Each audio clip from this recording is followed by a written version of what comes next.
Pecco falls from the lead and Maverick steals a W. Welcome back to Motorsport 101.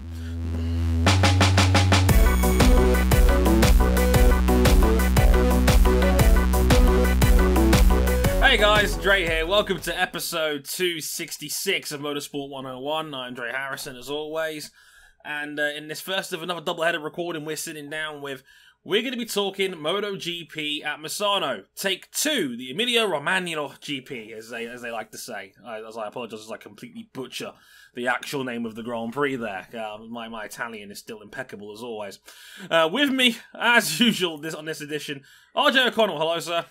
Folks, you will be glad to know that while there is active road construction going on as we speak, it is not making any noise as of the start of recording. I look forward to this changing for the worse by the time we start wrapping up Moto 2 and 3. Very true indeed. King, how you doing, sir? I'm doing well. Very, very interesting MotoGP race this weekend. Are you doing well, truly, after we all got up in the morning to watch you spin and crash going into the pit lane at iRacing.com?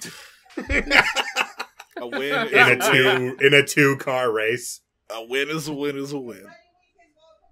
Yeah. Legally, we have to accept this. Yeah, the participation trophies are in the cabinet in the back of King's shop there, where his bedroom door is. And Cam, hello, sir. Hello, everyone. You'll be happy to know that I successfully pre-ordered a PlayStation 5, and it should be here before Honda achieves a podium in MotoGP. Okay, robot. You are 147th in the queue. Please hold. Hey. Oh, dear. But, yes, Cam is now feasting on PS5 greatness, and in the meantime, the rest of us are going to be reviewing MotoGP's second race at Misano, which featured all sorts of mishaps and craziness as Pecco Bagnaia led for 2/3 of a Grand Prix. We thought the first W was going to be here, and no! Oh, down he went. Cam is not happy about this. This has been a roller coaster of emotions for us in this news cycle, between an entire factory sports car team having to shut down because of COVID, and then the Bubba Wallace Michael Jordan news, which we'll talk about at some point either in this or the next episode, likely the next one. Yeah, and then realizing that somehow, with all of the COVID, that the sports car team affected somehow fell up in the replacement drivers. Don't understand how. And, Le Mans happened. Yeah. That's all I really have to say about that. Yeah, all of the Le Mans talk will be on episode 267 next time round, as well as a bunch of news we didn't get to in this episode. We thought we'd dedicate this one to MotoGP. But yes, Pecco Bagnaia won it and then binned it, and then Maverick Vinales stole the W right at the end. We had a fun scrap for second, and all bunches of drama further down the field, as well as a rain-affected Moto2 race, but not in the way you might expect. Very interesting one. We'll get into that as well later on in the show as well. But places you can find us in the meantime, real quick, we're on youtube.com/motorsport101. If you're watching us on YouTube, hi, nice to see you. Why not hit subscribe and hit the bell if you want to know exactly when new videos go live. There's also a bunch of video blogs from me as well to fill in the blanks while King furiously gets in the hamster wheel and edits these video podcasts and put them together. Bless his heart. We've got to keep it tied over with something, so I've dusted off the old webcam and talked a little bit about the Ferrari Driver Academy situation, and as we're recording this literally about half an hour ago, a brand new video went live talking about, well, this very race and the championship situation, which we'll get to imminently as well, because somehow it's gotten even more crazy at the top. More on that in a bit. If you'd like to follow us on social media, you can. We're on facebook.com/motorsport101. And if you're watching on YouTube, our Twitter handles are in the description down below. If not, you can catch them in the YouTube description, or you can find us at motorsport_101 for our official Twitter. Our personal handles at Harrison101HD, at RJ O'Connell, at Ryan Eric King, and CBuckley917. And if you really, really like us, you can back us financially on Patreon, patreon.com/motorsport101. There's a special offer right now. All early access will be at the $5 tier or higher. going forward. That's audio and video editions of all these shows until we are fully caught up. Should be another week or so, maybe, and then we're fully back on pace. Is that fair to say, King? Yeah, maybe a week till we're caught up. Now, I have a question. Yeah. When are we going to start adding our own wine collection into the list of Patreon perks? Because that's what everybody's doing nowadays. From noted soft rock band Dave Matthews Band to the World Wrestling Entertainment, they're all getting on the wine game. And I feel like it's our time to make our own brand of sparkling and non-sparkling wines. I propose we name it Red Wine Bad. Great name for a wine range. We'll have it in the $250 tier that I'm sure will come up soon enough. We've got to make the money back on this somehow. Look, we gotta go. We gotta go pick up that Sabre aircraft out of the middle of the United States, right, Kate? Bold of us to charge $250 a month when Ferrari's only doing like $69 a year. Nice. I hate that we learned about this and now we found a thing that we actually like Ferrari for. In the year of our Luigi 2020. In the year of our Luigi, indeed. So like I said, all our early access perks are in the $5 tier going forward. So that's audio and video. When we get those, when we get caught back up to speed, as King reluctantly said, maybe another week or so before we get that completely ironed out. Stay tuned for that one. Stay tuned to our social media for all of that. And if you're in the $10 level and you back us there, you can listen to us live as we go out right here on Discord, as well as get early access to all the video editions of the show as well. So without further ado, let's get into the, and I'm going to try this one more time, the Emilia Romagna Grand Prix, MotoGP at Misano, take 2. And, well, fellas, there was one overarching theme of sadness that we got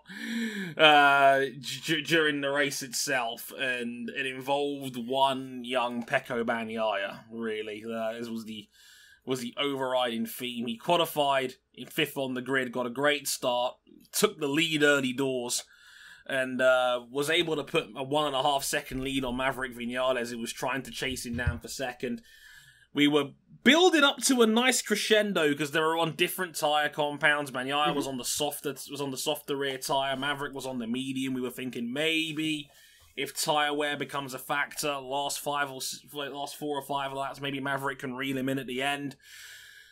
And then with 7 to go, coming out of the back complex, all of a sudden you see Bagnaia in a gravel trap, and it's like, no! No, for context, you see Bagnaia fall into a gravel trap in the insert that they have in the upper left-hand corner of the screen. Yeah. While they're focused on somebody else on the hard cam, the second cam's just like, oh shit, leader just fell. Oh, dear God. It never, ever, ever ends. He finally comes good this year. It's like engine failure while running second. For those broken leg while looking like he had good pace. Then was out for a round, was he not? Yeah, 2 rounds. He missed both rounds in Austria. Yep. And now crashes out of the lead. It never ends. Bagnaia is having a right roller coaster of a year, because that was probably one of the starring takeaways from the first Misano race. Not just Morbidelli winning, but Bagnaia was still walking around on a crutch due to the broken leg he suffered in Brno, finishing second. And we thought, okay, if he repeats himself, you know, he might be back in title contention all of a sudden. And then No. Oh, he bins it with 7 to go. Said it was a very strange incident. Just tucked the front coming out of turn 7, and down he went. And next thing you know, you see him in a gravel trap, and Maverick Vinales has rolled past him to take the lead of the Grand Prix. Boy, you want to talk about a blessing falling from the skies for Maverick Vinales, a man who has desperately needed some good form to try and turn his season around. Yeah, the theme of Vinales' year is qualifying pretty well and then folding like cardboard in the races. This time that didn't happen. This time, the farthest he fell was second. And of course, he was in position to capitalize when Pecco went down.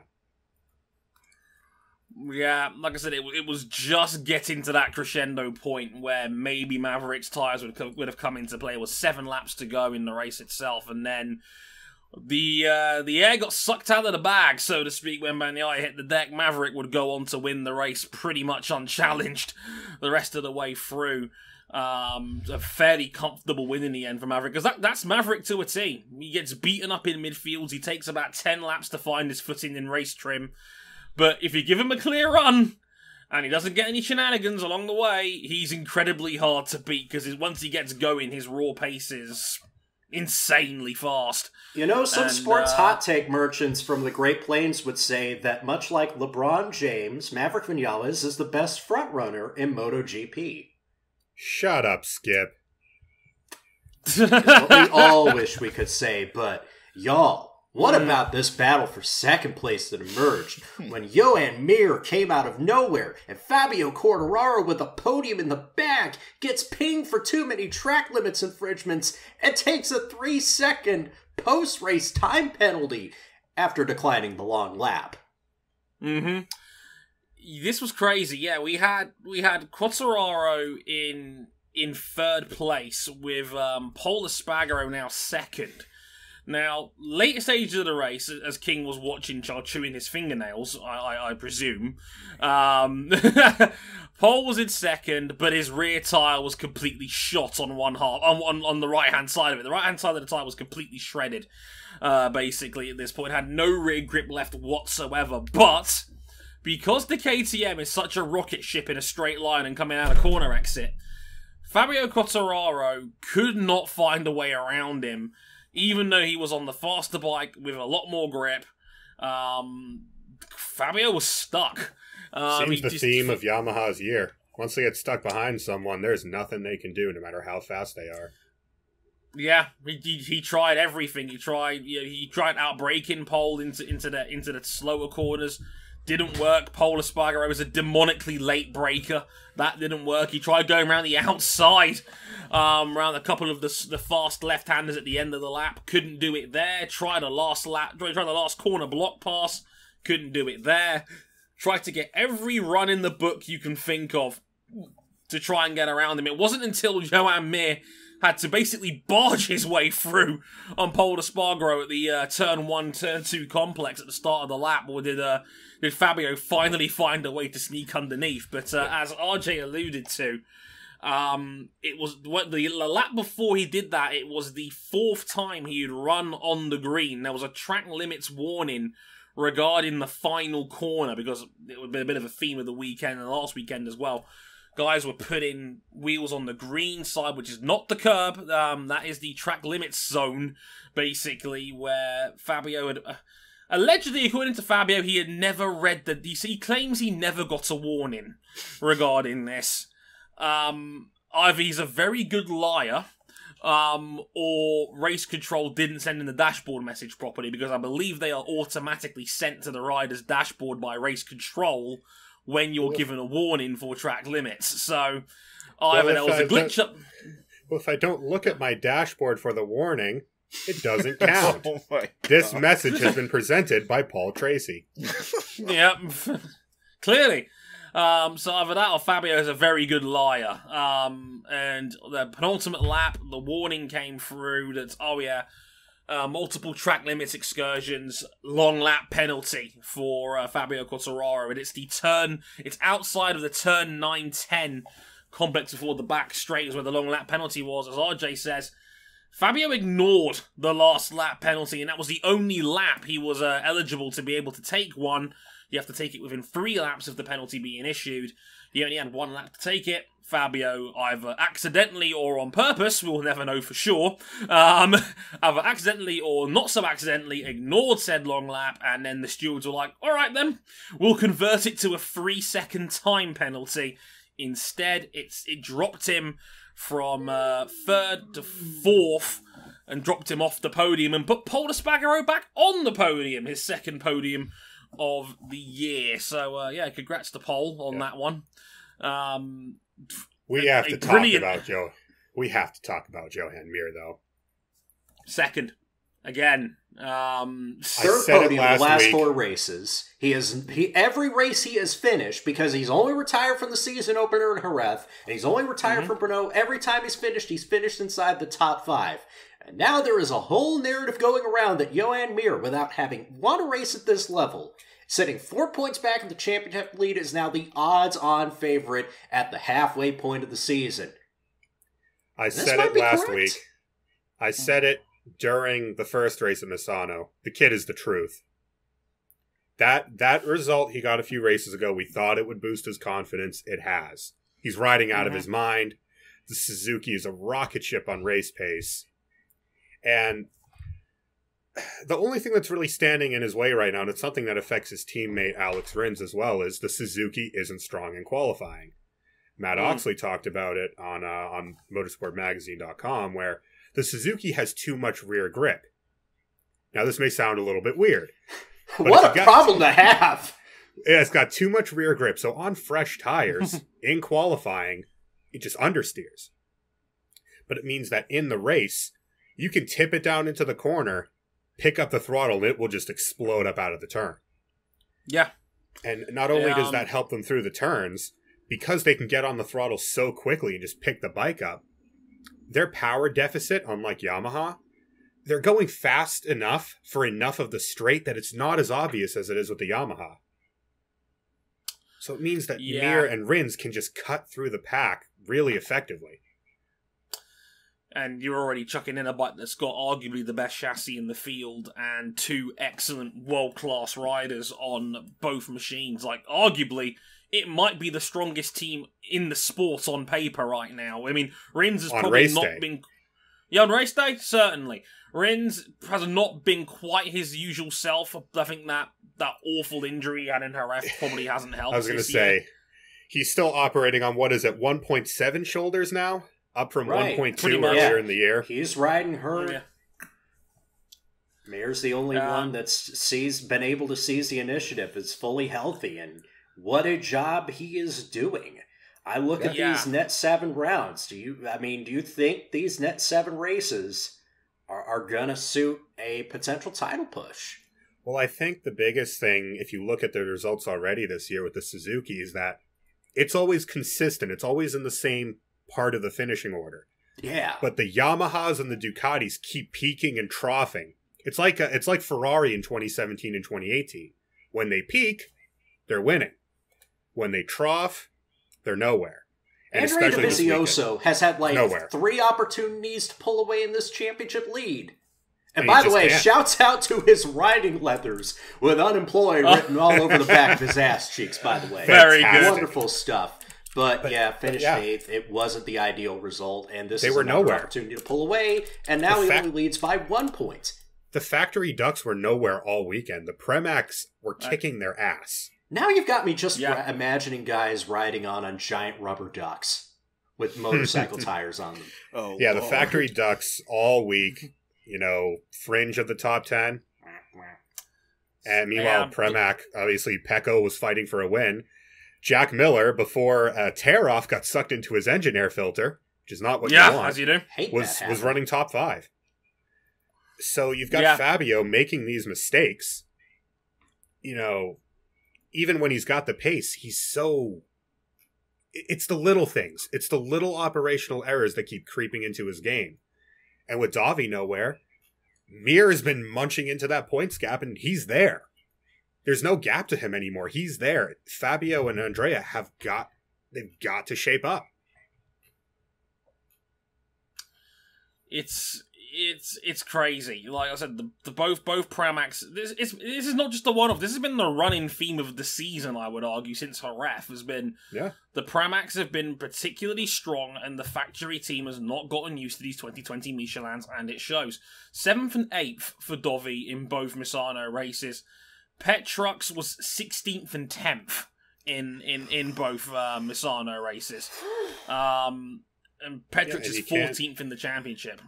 Yeah, and you can't make the excuse of the bike when, Pecco got second the first week and was going to win before binning the bike this week. Indeed. It's weird to think because Andrea has been the strongest Ducati rider for years now. And can I just say, though, that you want to talk about open goals, and King, I'm sorry because I feel like we punched down on you enough. Miguel Oliveira, Pol Espargaro, and Brad Binder should all be higher than 8th, 10th, and 11th on the points tables. Yeah, because the KTM is, without a doubt, the best bike on the road this season. Only issue is it hasn't been ridden like the best bike on the road this season. Yeah, you've got the best bike potentially, because I think on race day it may be the Suzuki. It's those two, maybe. And what you lack, unfortunately, is the best riders on the grid, because some of them aren't there yet, and some of them just keep throwing the bike up the road. Let me be clear. These are perfectly quick riders, but the consistency has not been there. To balance out Oliveira's win in Styria, Race of the Year contender, Race of the Year frontrunner, he has 2 retirements. To balance out Brad Binder's win in Brno, he has 2 retirements. To balance out Pol's 2 podiums, he has 2 retirements. Yeah, and Binder threw the bike up the road twice in Misano too. Binder. Yep, because just like I learned earlier today, if you want to win the race, you gotta finish. Can we not? The point you made on that pre-show though, was that how many points has KTM left on the table this year in a season 30. where... Yeah, like, in a season where they could be right up there in title contention, but Espargaro and Brinder's racecraft has had significant flaws in it, and in multiple points this season that's probably taken them, or at least further down the board than they should be. I mean, it's not disastrous for both of them yet. They're only 27 and 31 points off the top, respectively. There is still time for them to claw it back. It's better They're only than halfway through the season. It's much better than last year. Much better. By a mile. But Binder has an excuse. He's a rookie. He's still, he's fast, but he's still learning this. And Miguel Oliveira is just a sophomore. He's just a sophomore. But Pol, at this point, a very seasoned veteran at MotoGP. You're supposed to be the team leader, bud. Yeah.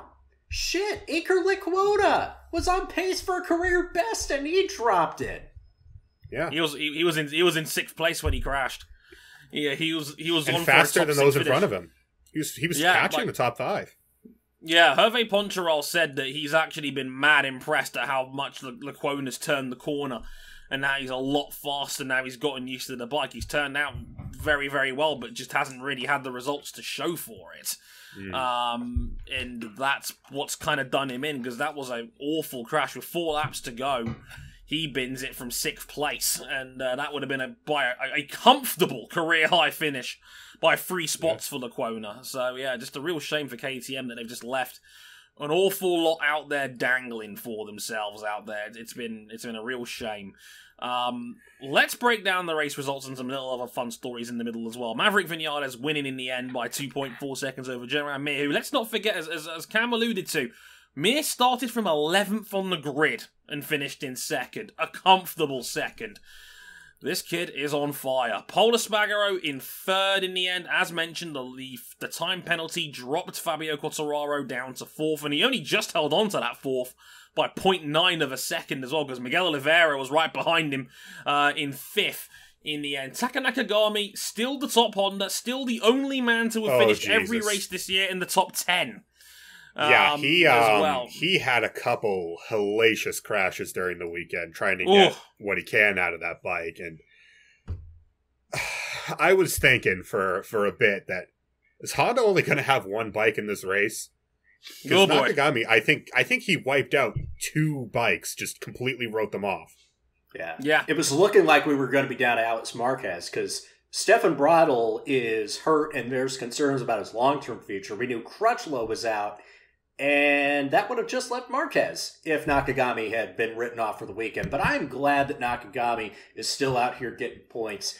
And also showing love to his late compatriot, Shoya Tomizawa. We miss you, Shoya. We miss you, Shoya, indeed. It was a beautiful tribute. He parked his bike right where the tribute site to Shoya was on the side of the circuit. This year, I think, marks the 10th anniversary of his tragic passing as well. And Taka took a moment after the race to pay tribute to his one of his idols and a friend of his. So, yes, indeed. We miss you, Shoya. Beautiful scenes from Taka there. If you haven't seen it, check it out on social media already. It's very powerful stuff. Links on MotoGP's Instagram, so shout out to Lewis for that one. As mentioned, though, what can you say? Alex Marquez in 7th. Given the year he's had, that's a great result for Alex Marquez. Man, Ryan was so happy. Ryan was so happy, wasn't he, Dre?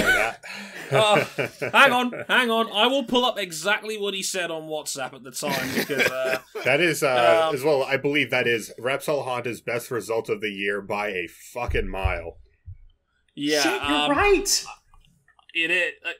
It can't say it. Kind of is because he actually finished 8th in the second race of the race. But yeah, I can't see, but he said a quote, and this is all in capital letters, may I add. Quote, Alex Marquez is holding off Dovi, the motherfucking wall, P7, fuck yeah. Can you tell he's a massive Alex Marquez fan? I wonder how he felt about Bautista and World Superbikes. It never, ever ends.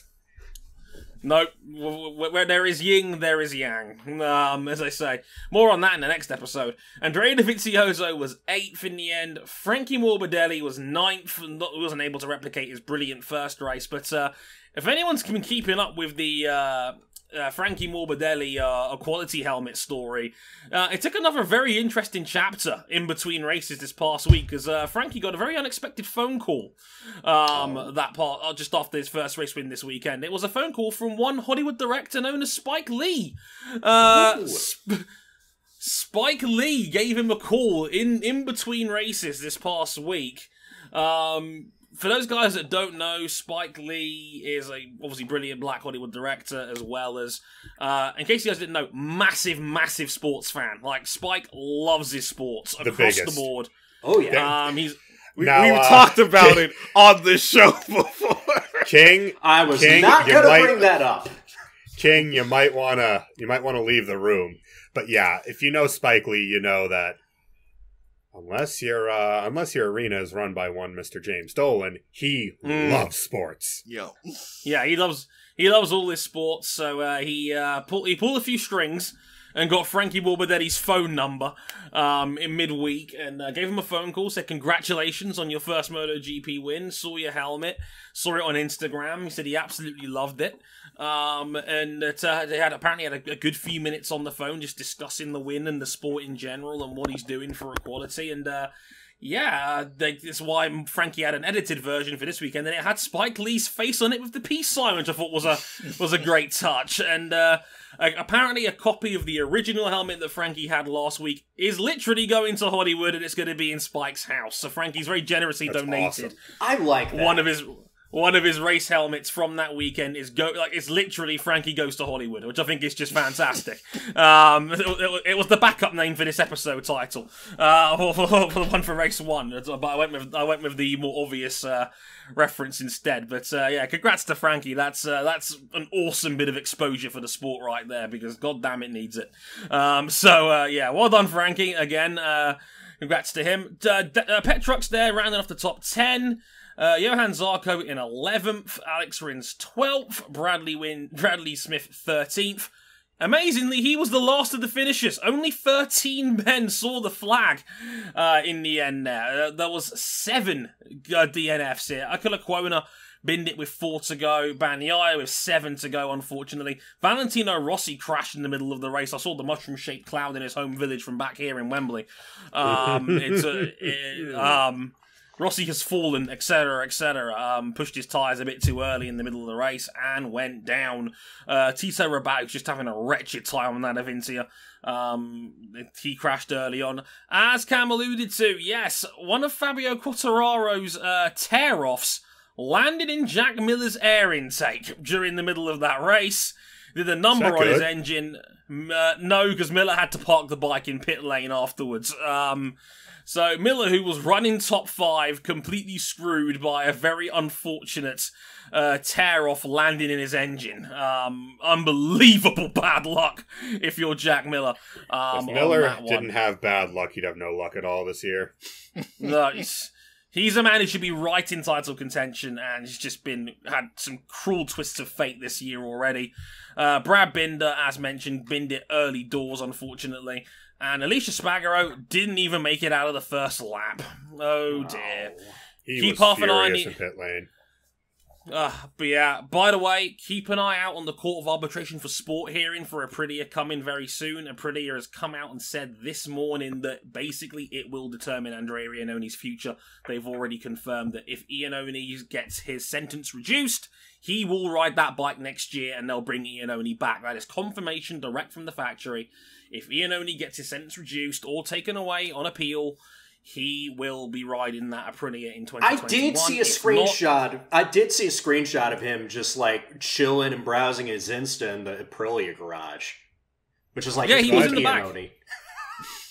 He's just vibing in the Aprilia car.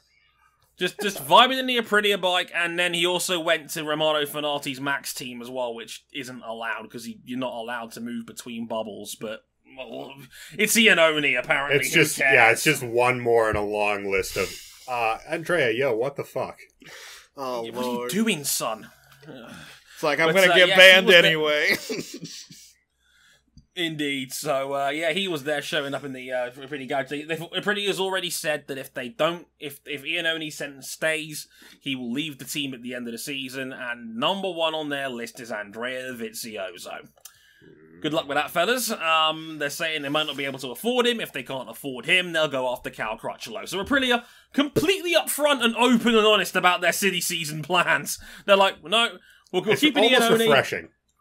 Yeah, it's like, we're just going to come out and say it. Yeah, if we can get Iannoni, we're keeping him. If not, we're going after Dovi. If not, we're going after Crutchlow. There you go. So that's all that wrapped up.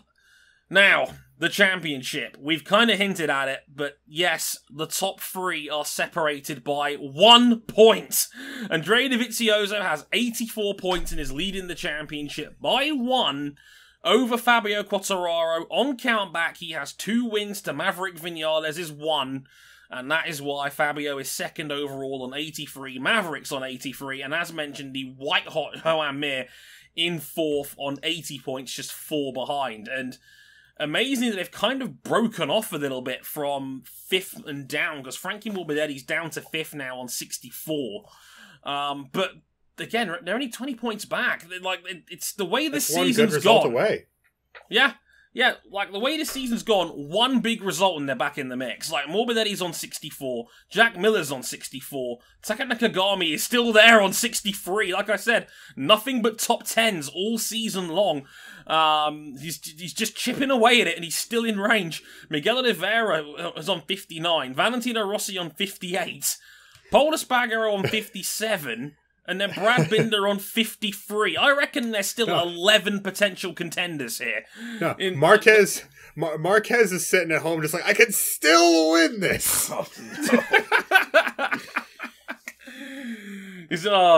Don't encourage him. We got Catalunya next weekend. He's pretty good around there. Don't talk him into a good time. Do not talk him into a good time. Speaking of which, Mark posting today on social media with Repsol Honda, talk to you soon. Can't imagine what that means. Oh boy. Well, take a quick look at the calendar real quick.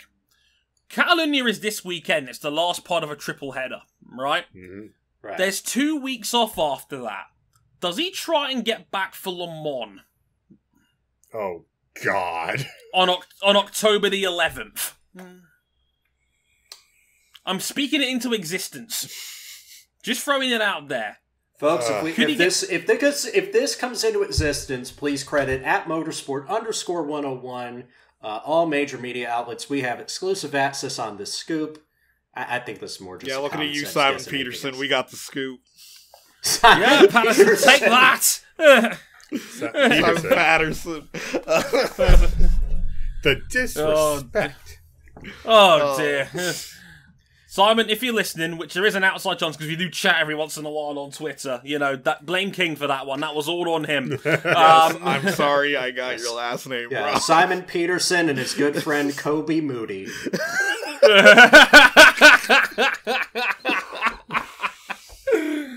Oh dear. Cam's left Let's the talk room. about the undercard. Let's talk about the undercard. As I mentioned, just before we move on real quick, like I said, Catalonia this weekend. For the Catalan Grand Prix, that's this weekend, so that'll be the third part of triple header. Then they're off for 2 weeks before heading to France for Le Mans. So yeah, we're literally halfway through the season already. Kind of crazy. Good news, Barcelona, a sporting institution of the region that Joseph Bartomeu can't fuck up.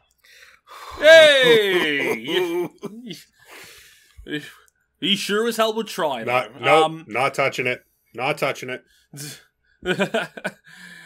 Moto 2, fellas, and, well, this was an interesting one for a little bit, mostly because the weather had its say on this one. Now, I did see from Simon Patterson, King, that, it's his evil alter ego. Of course.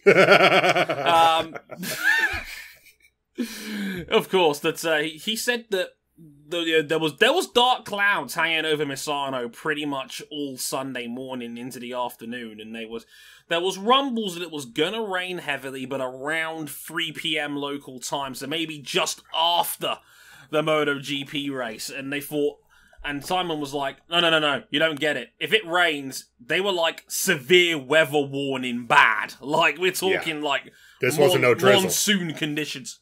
Yeah, ain't no drizzles here. Monsoon conditions. It's like Forrest Gump rain. Yeah, if it comes down, it's coming down hard. Yeah, we had a very, very quick sprinkling around the Misano track in the middle of the original running of the race. Now, the race was declared dry, so as a result of that, they had to throw the red flag out when the rain came down, because a flag-to-flag race is only thus if it's declared wet at the start. A lot of people I saw on Twitter got confused by this. It's like, oh, why isn't there flag-to-flag in the intermediate class? Well, one, because it just isn't in the intermediate class for the most part anyway. But a flag-to-flag race is only thus if it starts wet, and it's declared wet before it starts. It was a dry start at the time, so it started as a dry race. The red flag came out, unfortunately, like 30 seconds after American prospect Joe Roberts binned it, which was just unfortunate. America taking a second L in 2 weeks. America! Fuck no. Get the Sax national anthem out, it's over.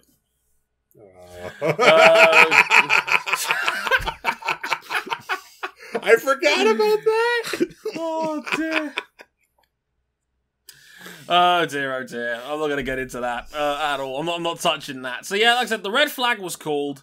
It was a very brief, like 10-minute shower, and it was in a weird sort of situation where it was too wet for slicks, but it wasn't wet enough to declare it a wet race so they could run on wet tyres. So they kind of just had to wait it out on the weather and see what happens. This is why there's almost precisely a 1 hour break between Moto 2 finishing and MotoGP starting, so they have that contingency time just in case something freaky happens between Moto 3 and Moto 2 and the main event, where all the big TV networks will tune in to prepare their pre-race coverage. Luckily, that came into play there, so they had to basically shorten MotoGP down to a 15-minute start procedure. And they restarted the race after about 10 minutes, realising that the rain's not coming back. The track dried out very quickly. Well, on the second attempt, because they tried to start once. They did the warm-up lap and everyone was like, no, it's far too wet out here. they tried the quick restart one time round. They did the sighting lap, they got to the warm-up lap, and then everyone was just like, we're raising their hands, no, we're not doing this. It's still too wet out here. So they delayed it another 10-15 minutes, and then they eventually got going again at the third attempt. And after the third attempt, it was a race that was pretty straightforward, unfortunately, but it was won by Enea Bastianini in the end, who broke off at the end from Marco Bezzecchi, who had another couple of minor errors that wasn't able to chase him down for the win. Bez was second. And hey, Sam Lowe showing that true Misano pace he should have had the first time round by finishing third. Keith Ewan had his jeans wrapped around his ankles again. That was great to see. Not. Luca Marini was fourth in the end. Marcel Schrotter fifth. Surprise for the Brits, Jake Dixon in sixth, ladies and gentlemen. Career high finish for him on the Petronas Cadex. So, look, Jake Dixon is the one British guy I'm not cynical towards. I actually quite like Jake, so good for him, quite frankly. That was a great result for him. Noé Navarro 7th, DJ Antonio 8th, Tom Luthi 9th. They were over the line by like a 10th between them. It was mad. Hector Garzo 10th. Nicolo Bulaga was 11th. He was dropped to position due to track limits. Stop me if you've heard that one before. Simone Corsi was 12th. Aaron Canet 13th. Dana Porter 14th. Stefano Manzi rounded off the points in 15th. Jorge Martin's substitute was brought in. It was Matteo Passini. Yes, him from the Atoltrans days in Moto 2. Because, again, Jorge Martin was still suffering from another positive COVID test. Luckily, at the day we're recording this on September 22nd, he is now since tested negative. Great news.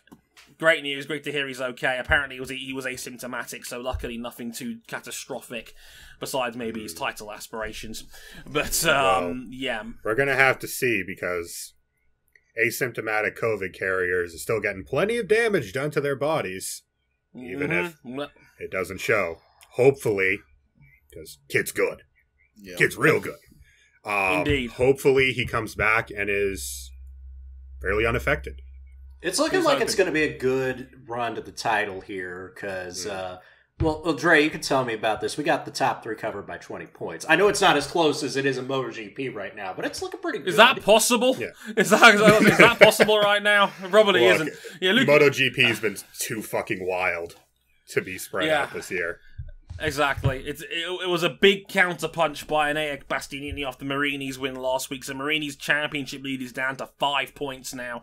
Marini on 125, Bastianini 120, Marco Bezzecchi on 105. Sam Lowe's now up to 4th on 83. Jorge Martin now 5th. Thankfully okay, but unfortunately for him, 46 points behind the championship lead. That might be an insurmountable gap with 7 to go. We'll have to wait and see how Martin comes back and responds. Nagashima, his teammate, in 6th on 68. Xavi Vierge, who may I point out in 7th now, has also signed a new extension to stay with the SRT Petronas team in Moto2 for 2021. That was confirmed yesterday at time of recording, so it's looking like it could be an all-British showdown for the second seat in that team between Jake Dixon and John McPhee. There's going to be some deep conflict in the BT Sport camp on that one, boys. What do we do here? What do we do? If I had to guess, I think Dixon might be given the heave-ho, which would be a shame because I think Dixon's actually genuinely improved in this second season in Moto 2. But they like McPhee. They always have liked McPhee, so we'll have to wait and see how they go along with that one. Aaron Canet 8th on 53 points, Tom Luthi in 9th on 52, and Marcel Schrotter in 10th on 48. The American, Joe Roberts, in 11th on 45. I had to get that one in there, because why not? I'm generous to our American cousins on this show. Why not? Thanks, Dad. You're welcome, son. See, these glasses show my age now. But you say that while 3 of the 4 people on the screen have glasses. Yeah, we're gonna class up. We're classing up the joint with more glasses. Oh. Now with 33% more. Yeah. So fancy. So fancy. Moto 3, everybody, and whew. Do I have to mention the winner? Do we have to? You know, legally, Yes, we do. we're obligated to tell you that Legally. Romano Fenati, by 36 1,000ths of a second, won his first race of the season ahead of Celestino Vietti and Iagura. Look, we've said this before on other Formula, other series, about drivers and riders that I'm not particularly fond of on this show. The talent wasn't the problem. Yeah, to say the least. And, of course, he goes and wins it at Misano in a 1-year anniversary of that incident. Of course it's Misano he wins. Of course! Yep. There is no God in motorsport, clearly. Kismet isn't real, y'all. Look, it was actually a nice reminder of the talent Fenati does have when his head's screwed on properly, because the way he was going around the outside on people or taking the wider line through the back complex was absolutely bonkers because nobody else could pull it off. It was very impressive. Also, god damn it, why did Fenati have to win this race? Why? It's really irritating. But yes, yeah, Romano Fenati takes the W. Sergio Vietti in second, keeping his title hopes alive there, just 36 thousandths behind. Iagura, the Iagura surprise, is back in again. It's like all of a sudden just cops up out of nowhere, finishes third, keeps racking up points. It's what he does. Iagura, the surprise in the house, in third again. Alberto Arenas, the championship leader, in fourth. Joan in fifth. Raul Fernandez, who still can't convert one of his high grid plots in a race, he was sixth. Dennis Onshu, seventh for Tech 3, good for him. Andrea Minio, 8th. Kaito Toba, 9th. McPhee down in 10th in the end. Arbolino, 11th. Gabby Rodrigo, 12th. Jeremy Alcoba, 13th, who, by the way, should be taking a heavy penalty for next race, because, boy, some of the moves he was pulling off during that race was dirty. Like, that was, you may have seen it during the races. That public lobby shit. Oh, yeah. Dude was dirty like a diaper. I can't confirm this. I sadly didn't get a chance to watch Moto 3. Yeah, he, on the back straight at one point, I reckon he deliberately swerved into the side of Darren Binder's motorcycle during that race. I saw it. It was... Well, let's just say... there was grounds for some Fight Club here. Yeah. Or as we should call it with motorcycle riders, road rash. Road rash, yes, certainly. Look, if they'd honestly, that was borderline black flag levels of dirty. Like, if they'd have black flagged him after that, I would have completely... If Binder had gone down directly as a result of that incident, it would have been a black flag straight away. Without any hesitation. If Sam Lowe's got it for the pinball incident he had in Styria, then yeah, like, that would have been one as well, quite frankly. Alcoba needs a good talking to after that race, because that was some very nasty on-track tactics. That's not acceptable at this level. No. Just like what we said about Fenati, just as like what we said with Fenati when he was pulling people's brake levers. It's not acceptable. Yeah. No, it's completely unacceptable. Do not do that again. He's lucky he got away with that one, quite frankly. Yeah. Captain with the field there. Ayumi Sasaki 14th, Stefano Nepa 15th. 3 non-finishers, quite big names actually. Alonso Lopez crashed at mid-distance. Dennis Forgium crashed mid-distance. And then Darren Binder had a massive high side with 5 to go. To which we say, it's Darren Binder again. Oh dear, as you do. Challenge standards in Moto 3 as it stands. Albert Arenas' gap keeps coming in. Iagura now only 2 points behind Albert Arenas at the top of the championship standings now. We're getting another heated one-on-one showdown. It was Canet versus Dana Porta last year. Looks like it's Arenas versus Agura this year. They've been the 2 most consistent dudes in the field by miles this year, so not a surprise at all. John McPhee 3rd on 98 points. Satina Vietti 4th on 86. Tatsu Suzuki 75 of Arbolino on 75. Gabriel Rodrigo 63. Joan Masia 61. Fernandez 61. And Romano Fenati cracks the top 10 on 47 points. I hate this timeline. I don't like it. Not fun at all. It wasn't pretty. So yeah. Also, shout out to Matteo Ferrari, who also did the double in the Moto E race as well on this occasion. He got a bit jammy on this one because Dominique Agata was leading that race and was looking good for the W, but then he was completely run off the road by Tommaso Marcon at the opening corner complex. Literally rode into the back of his bike. Was given the massive penalty of a 3-place grid drop for next race. Way to go, stewards. I mean, that's a great job you're doing there. Like, I don't know why you think Moto E deserves separate sanctions, but you literally had a guy ride into the back of another dude and got a 3-place grid penalty. Way to frigging go on that one, guys. That was so little people terrible. Watch Moto E that they just don't care enough to give penalties out. Stupid. Top 4, really, it's the big 4 right now in that championship, by the way, the Moto E World Cup. Matteo Ferrari leads by 4 points now from Domi Agata. Jordi Torres now 3rd on 79, and then Matteo Casardi on 71 in 4th. Oh boy, that is pretty much that for this race at Misano, and this was. I mean, I have to say this was again not off the scale by MotoGP standards, but a lot of interesting things to take away from that race weekend, certainly. And we've had enough. Are you fucking kidding me? Out of 10 races, that really like this being, in my opinion, like an 8.5. Oh yeah. It's not the best, but it's still pretty damn good. Yeah. I'm confident to call Styria a Race of the Year winner, and it's only September 22nd, a few days out from our next round. We keep thinking that. We keep thinking we've got Race of the Year contenders, and then something more batshit insane happens. I don't know, man. Catalonia's going to be fun. Catalonia's going to be fun. Last leg of this triple header.